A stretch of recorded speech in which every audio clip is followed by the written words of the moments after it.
देखिए friends, 67th BPSC mains का जो पेपर 30 दिसंबर 2022 को लिया गया है। जी हाँ फ्रेंड्स, जीएस पेपर 1 और जीएस पेपर 2 दोनों पेपर एक ही दिन में लिया जाना है। देखिए जीएस 1 का जो है पेपर समाप्त हो चुका है और इस वीडियो में जीएस 1 में तीनों सेक्शन में कौन कौन से प्रश्न पूछे गए हैं इसको एक नज़र हम लोग इस वीडियो में देखेंगे, ताकि जो अभी 68वीं बीपीएससी का एग्ज़ाम होगा, जब आप मेंस का पेपर लिखेंगे तो उसमें आपको सुविधा होगी। देखिए फ्रेंड्स, जैसे कि आपको पता है कि जीएस पेपर 1 में 3 सेक्शन होता है। पहला सेक्शन जो है ये आपका आर्ट कल्चर का होता है। दूसरा सेक्शन जो होता है ये आईआर का होता है, यानी कि इंटरनेशनल रिलेशनशिप, यानी कि करंट से रिलेटेड जो घटनाएं होती हैं उनसे संबंधित प्रश्न पूछे जाते हैं। और तीसरा सेक्शन जो होता है, तीसरा जो भाग होता है, तीसरा खंड होता है, ये सांख्यिकी का होता है। और देखिए सेक्शन 1 में जो है, यानी कि जीएस पेपर 1 पेपर में जो सेक्शन 1 यानी कि खंड 1 है, इसमें से 3 प्रश्न आपको लिखने होते हैं। उसके बाद जो खंड 2 है उसमें से भी आपको 3 प्रश्न लिखने होते हैं। और जो तीसरा खंड है सांख्यिकी का, उसमें से 2 प्रश्न आपको बनाने होते हैं। देखिए फ्रेंड्स, सबसे पहले हम लोग खंड 1 में देखेंगे, यानी कि जो आर्ट और कल्चर का सेक्शन है उसमें कौन कौन से प्रश्न पूछे गए थे। तो देखिए ये प्रश्न आपके सामने है। भारतीय राष्ट्रीय कांग्रेस की स्थापना के लिए उत्तरदायी कारकों का उल्लेख कीजिए। प्रारंभिक राष्ट्रवादियों के प्रति ब्रिटिश नीतियों की चर्चा कीजिए। ये पहला प्रश्न है।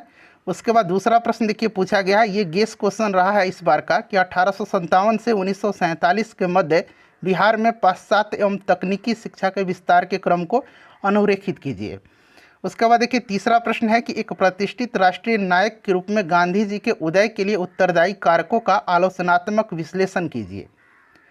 चौथा प्रश्न है कि 1942 के भारत छोड़ो आंदोलन पर एक निबंध लिखिए, क्या यह एक अनायास ही होने वाला आंदोलन था। उसके बाद देखिए पांचवा प्रश्न है यहाँ पर आपके सामने। पांचवा प्रश्न जो है ये मौर्यकालीन कला की प्रमुख विशेषताओं का वर्णन करना है। चूँकि पटना कलम पूछा गया था तो इस बार ज़्यादा संभावना थी कि या तो पाल कला से या मौर्य कला से प्रश्न बनेंगे। तो मौर्यकालीन कला की प्रमुख विशेषताओं का वर्णन आपसे यहाँ पर पूछा गया है और मुझे उम्मीद है कि लगभग लोगों ने इस प्रश्न को काफ़ी बेहतरीन तरीके से लिखा भी होगा। उसके बाद देखिए यहाँ शॉर्ट नोट में पूछा गया है संथाल विद्रोह, चंपारण सत्याग्रह और रविन्द्रनाथ टैगोर का स्वतंत्रता आंदोलन में योगदान।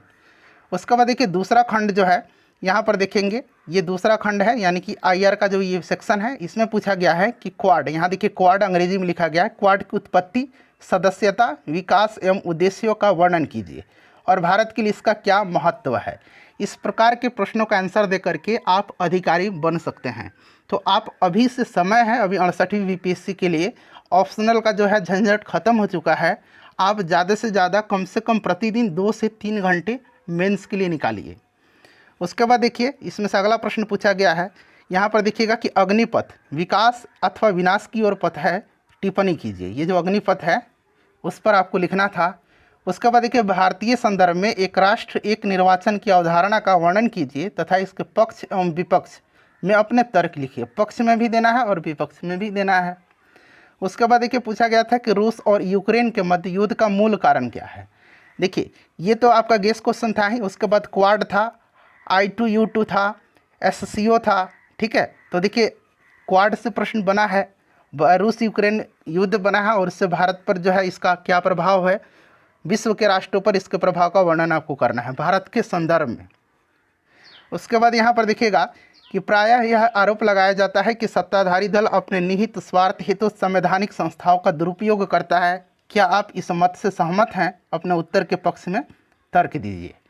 उसके बाद अब यहाँ पर देखिए तीसरा सेक्शन है। तीसरा सेक्शन जो है ये स्टैटिक्स का है, सांख्यिकी का है।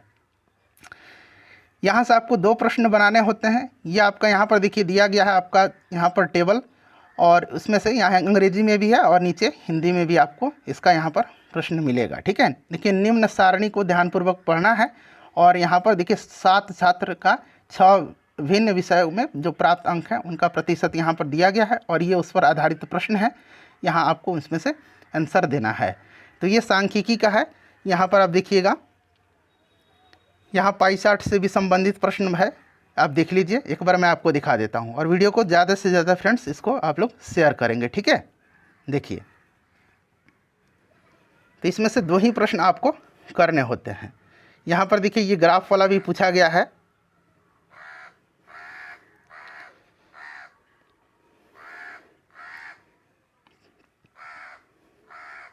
वीडियो को शेयर कर दीजिएगा ज़रूर। देख लीजिए यहाँ पर भी आपका